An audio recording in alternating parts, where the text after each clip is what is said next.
Shalom,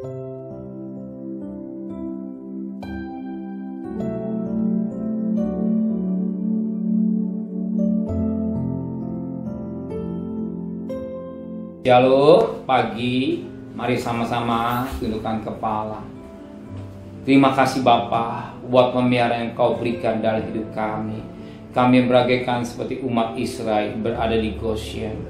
Itulah boleh datang, tetapi bangsa Israel tidak mengalami. Demikian juga kami rasakan perlindungan Tuhan berlaku dalam hidup keluarga kami, hidup kami.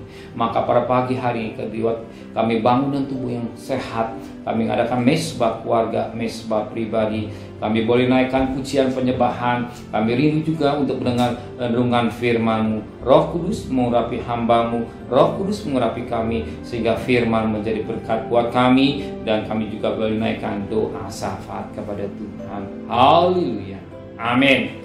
Shalom, pagi. Mari sama-sama kita akan membaca firman Tuhan. Efesus pasal 5.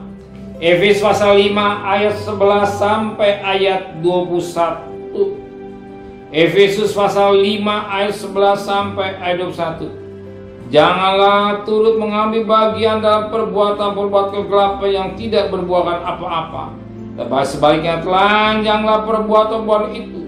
Sebab menyebut saja pun apa yang dibuat oleh mereka di tempat-tempat yang tersembunyi telah memalukan. Tapi segala sesuatu yang sudah ditelanjangi oleh terang itu menjadi nampak. Sebab semua yang nampak ada terang. Itulah sebabnya dikatakan, bangunlah hai kamu yang tidur, dan bangkitlah dari antara orang mati, dan Kristus akan bercahaya atas kamu. Karena perhatikanlah dengan seksama bagaimana kamu hidup. Janganlah seperti orang bebal, tetapi seperti orang alim. Pergunakan waktu yang ada, karena hari-hari jahat. Sebab itu janganlah kamu bodoh, tapi usahakanlah supaya kamu mengerti kehendak Allah. Dan janganlah kamu mabuk oleh anggur, karena anggur menimbulkan hawa nafsu, tapi hendaklah kamu penuh dengan Roh Kudus. Dan berkata-katalah seorang pada yang lain dalam mazmur, kidung, puji-pujian dan nyanyian rohani. Bernyanyilah, bersorak lagi Tuhan dengan segenap hati. Ucapkanlah syukur senantiasa atas segala sesuatu dalam nama Tuhan kita Yesus Kristus kepada Allah dan Bapa kita. Dan rendahkan dirimu seorang yang lain di dalam takut akan Kristus. Puji Tuhan, firman Tuhan mengingatkan kita sebagai anak-anak terang. Sebagai anak-anak terang, namanya anak pasti dapat didikan dari orang tua. Orang tua yang baik pasti mendidik anak-anaknya. Jangan sampai anak-anak menjadi anak-anak yang bodoh, tapi anak-anak yang pintar. Demikian juga Tuhan tidak mau anak-anaknya, karena anak yang hidup dan anak-anak yang sudah ditebus oleh darah Kristus, darah yang suci dan mulia, menjadi anak-anak Allah tapi bodoh. Tapi saya percaya dia tidak mau. Dia rindu kita menjadi anak-anak Allah yang cerdik. Kenapa? Sebab Alkitab menulis pada ayat yang ke-17, sebab itu janganlah kamu bodoh, tetapi usahakanlah supaya kamu mengerti kehendak Allah. Alkitab menulis kepada pengajar kita, jangan kita bodoh, kita mengerti kehendak Allah sebagaimana anak yang ngerti didikan orang tuanya.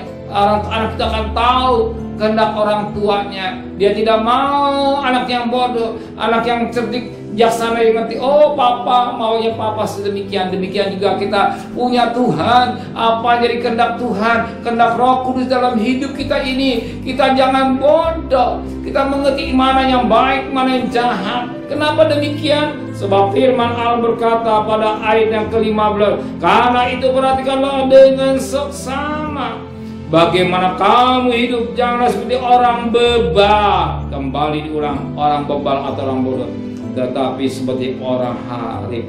Dan menggunakan waktu yang ada, karena hari-hari ini jahat. Jelas Alkitab sama bagaimana kamu hidup. Jangan seperti orang bebal atau orang bodoh, tetapi seperti orang alim. Dan pergunakan waktu yang ada, waktu yang singkat. Singkat ini jangan kita sia-siakan dengan perkara-perkara yang sia-sia. tapi kita gunakan waktu ini dengan baik. Kita bangun tidur, kita mencari Tuhan, kita bekerja baik, tapi juga jangan lupa kita ingat keluarga, ingat cari Tuhan, utamakan Tuhan dan hidup dalam kekudusan. Amin. Sebab firman Allah berkata, tanpa kekudusan tidak seorang akan melihat Tuhan. Amin. Terima kasih Bapa di surga. Biarlah kami sebagai anak-anak-Mu bukan anak yang bodoh, tapi anak yang cerdik, yang mengerti kehendak Bapa di surga. Tuhan, kami bisa gunakan waktu kami dengan baik, bukan waktu yang sia-sia, tapi waktunya digunakan dengan baik. Sebagaimana pagi hari ini kami sediakan waktu kami untuk mencari kerajaan Allah dan kebenarannya. Lebih kami mengadakan mesbah keluarga, waktu yang kami tidak sia-siakan. Kembalikan besok pagi tubuh yang sehat dengan tidak kurang satu apapun juga. Berkati Bapak Presiden, Wakil Presiden, para Menteri, para Gubernur, para Bupati, para Wali Kota, para Camat, para Lurah, para RW, para RT, para medis, para TNI Polri. Berikan mereka takut kepada Tuhan.